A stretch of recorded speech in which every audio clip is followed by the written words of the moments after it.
Bienvenidos a este nuevo episodio. Yo soy Jorge Hurtado, periodista de actualidad internacional. Y es que en las últimas semanas he estado recibiendo muchísimas preguntas sobre qué es lo que está pasando más allá de los titulares. ¿Está China ganando terreno en el mundo? ¿Estados Unidos está perdiendo su poder hegemónico? ¿Estamos frente a una nueva guerra fría? Bueno, quise hacer este análisis justamente para explicar qué es lo que realmente está pasando en el mundo más allá de esos titulares escandalosos que, pese a que muestran un poder hegemónico de parte de Estados Unidos, una demostración evidente de fuerza, lo que está ocurriendo es totalmente lo contrario. Ya el mundo no se está construyendo sobre Estados Unidos y su influencia global, sino más bien alrededor del mismo. Y aquí te voy a explicar por qué. Si hoy te hago la pregunta, ¿quién realmente define las reglas del comercio, la geopolítica global y el orden del planeta? Pues la respuesta es muy simple: Washington. Pero eso ya no es más así. Te voy a dar un ejemplo de por qué no. Y el mejor ejemplo podría ser el recién acuerdo entre la Unión Europea y Mercosur. Después de 25 años de negociaciones, la Unión Europea y el Mercosur firmaron este acuerdo el 17 de enero, creando una zona de libre comercio con más de 780 millones de personas y el 30% del Producto Interno Bruto mundial, eliminando aranceles en el 91% del comercio bilateral. Y esto no es casualidad, ocurre justamente cuando Estados Unidos está haciendo todo lo contrario, está imponiendo aranceles incluso a aliados históricos como Europa o miembros de la OTAN y del G7. Y es que este acuerdo entre la Unión Europea y el Mercosur no está haciendo para desafiar a Estados Unidos, sino todo lo contrario, lo hace para reducir la dependencia de él. Y aquí aparece un concepto clave que es el de-risking o la eliminación del riesgo. El mundo no está reduciendo riesgos frente a China, como se venía hablando en los últimos años, sino frente al mismísimo Estados Unidos, algo que hasta hace el año pasado era una cosa impensable.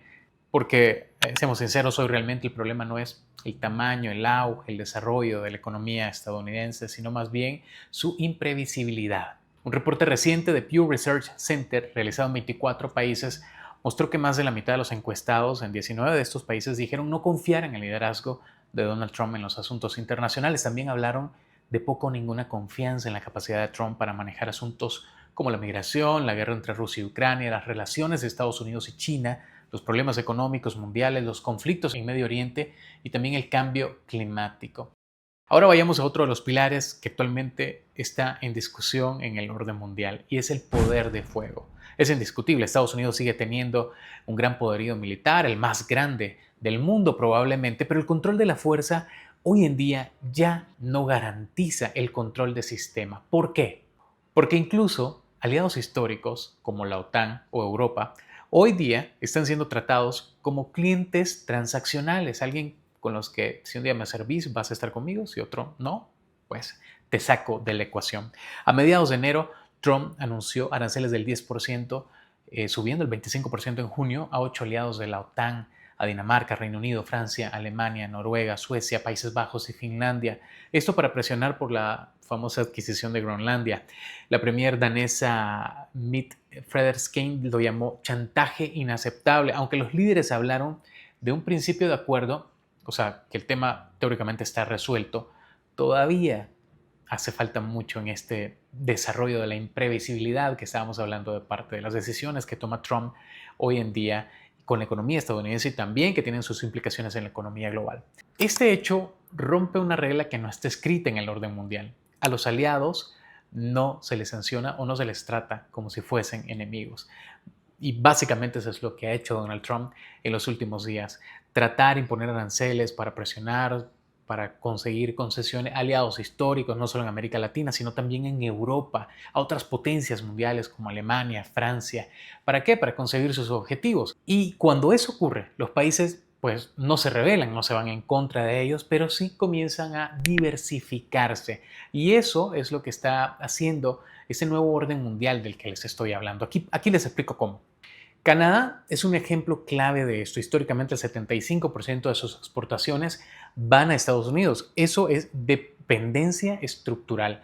La respuesta de Ottawa, bueno, un plan para aumentar su comercio no estadounidense en al menos un 60% en los próximos 10 años. Ya esto lo había prometido desde su campaña electoral Mark Carney y lo repitió también en octubre del año pasado cuando dijo: no queremos depender tanto de Estados Unidos, hay que diversificarse. No porque Canadá haya dejado de confiar en Estados Unidos, sino porque ya no puede depender de una sola puerta de salida. Esto parece tratarse de una supervivencia económica.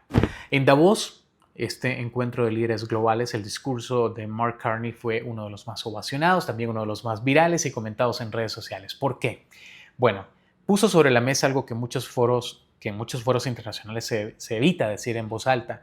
Dijo que durante décadas buena parte de Occidente vivió cómodamente dentro de un orden global que decía regirse por reglas, pero que en la práctica nunca obligaban a los más poderosos. Una vida en la mentira, dijo, donde la retórica hablaba de normas y valores mientras la realidad funcionaba por excepciones permanentes. Y me gustaría que escuchemos parte de ese histórico discurso. Let me be direct. We are in the midst of a rupture, not a transition. Over the past 2 decades, a series of crises in finance, health, energy, and geopolitics have laid bare the risks of extreme global integration. But more recently, great powers have begun using economic integration as weapons. Tariffs as leverage, financial infrastructure as coercion, supply chains as vulnerabilities to be exploited. You cannot live within the lie of mutual benefit through integration when integration becomes the source of your subordination. Según Carney, ese autoengaño hoy llegó a su fin. Dijo que el mundo avanza hacia una etapa en la que las reglas se diluyen y lo que queda es la fuerza. En ese escenario, los aliados de Estados Unidos, que durante años operaron bajo el paraguas de protección, descubren que ahora están expuestos, vulnerables al abuso y sin garantías reales. Para él, el primer paso no es resistir, sino reconocer el error, admitir que se sostuvo un discurso que no coincidía con los hechos y que esa incoherencia dañó para siempre la misma existencia del sistema. Mientras tanto, China parece estar jugando otra partida mucho más inteligente, más astuta. A pesar de los aranceles impuestos por Trump, las exportaciones chinas no se frenaron. Al contrario, en 2025, China cerró con un superávit comercial cercano al 1,2 billones de dólares. ¿Dónde creció? Bueno, no es por casualidad. Latinoamérica, África y también Asia. También en Europa, entre noviembre de 2024 y noviembre de 2025, las importaciones chinas en Europa crecieron cerca del 15%. En países como Italia, la cifra fue de más del 25%. Esto ha intensificado la presión sobre industrias locales europeas, no hay que negarlo, pero aquí está el punto clave. China no tuvo que imponer esto, ocupó simplemente el espacio que muchos otros actores han dejado vacío. El foro de Davos, volviendo al mismo, dejó algo que también hace un par de años, o incluso menos de 2 años, era impensable. Los grandes líderes globales criticando abiertamente el liderazgo de Estados Unidos. No como un gesto simbólico, sino como un mensaje estratégico. El viceprimer ministro chino advirtió, dijo, las guerras arancelarias no tienen ganadores. Mientras que Trump dominaba los titulares con amenazas, China se posicionó como defensora del multilateralismo, esa palabra bien famosa, que básicamente es el sistema de relaciones internacionales en el que varios países acuerdan reglas y decisiones comunes para gestionar problemas que comparten. De hecho, China no necesitó ir a confrontarse con Donald Trump o con otros países para imponerse o colarse en sus economías. Lo único que tuvo que hacer fue ser paciente. Pero además de ser paciente, también estuvo ofreciendo alternativas. Hay una frase interesante de George Yeo, el exministro de Singapur, que dijo que Trump lo que está haciendo es acelerando el futuro hacia un prisma multipolar. Esto no es una revolución, más bien dice es una transición, pero esto hay que analizarlo desde una perspectiva histórica. Ya pasó antes, no es la primera vez que estamos viendo un reordenamiento del mundo. Cuando una potencia dominante pierde el poder relativo, lo que pasa es que el sistema no colapsa, solamente se comienza a reorganizar, a buscar otras alianzas, otros actores para sobrevivir, básicamente. Así ocurrió con el Reino Unido en el siglo XX, con la URSS en los 90, con España en el siglo XVII, y así ocurre hoy con Estados Unidos. El mundo no abandona a Estados Unidos, pero deja de construirse exclusivamente sobre él.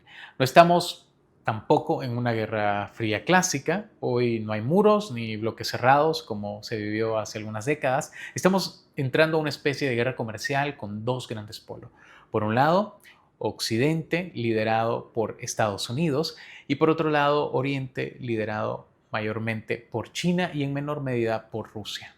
La competencia ahora también no solamente económica o armamentística, es tecnológica y geopolítica. Entonces, la pregunta no es si Estados Unidos va a desaparecer o si va a haber un colapso global de la economía. La pregunta es otra: ¿qué pasa cuando el mundo ya no comienza a girar alrededor de un solo centro, alrededor de Washington? ¿Qué es lo que ocurre? Y lo que vamos a ver no es un colapso total, sino un reordenamiento un poco más burocrático, un poco más de presiones arancelarias, sobre todo en esta guerra comercial que se está impulsando desde Occidente, y a países que históricamente habían sido aliados, pues buscando otras alternativas para no depender exclusivamente de lo que pasa en Norteamérica. Y entender esto exige mirar mucho más allá de las noticias, de los titulares escandalosos o de lo que dicen incluso los líderes políticos. Entenderlo va un poquito de análisis histórico, del contexto, de entender cuáles son las jugadas a profundidad que están intentando realizar los países actualmente. Y para eso te invito a que te suscribas en este canal y también a que estés pendiente del próximo video. Puedes dejarme en los comentarios qué otro tema te gustaría que analicemos próximamente.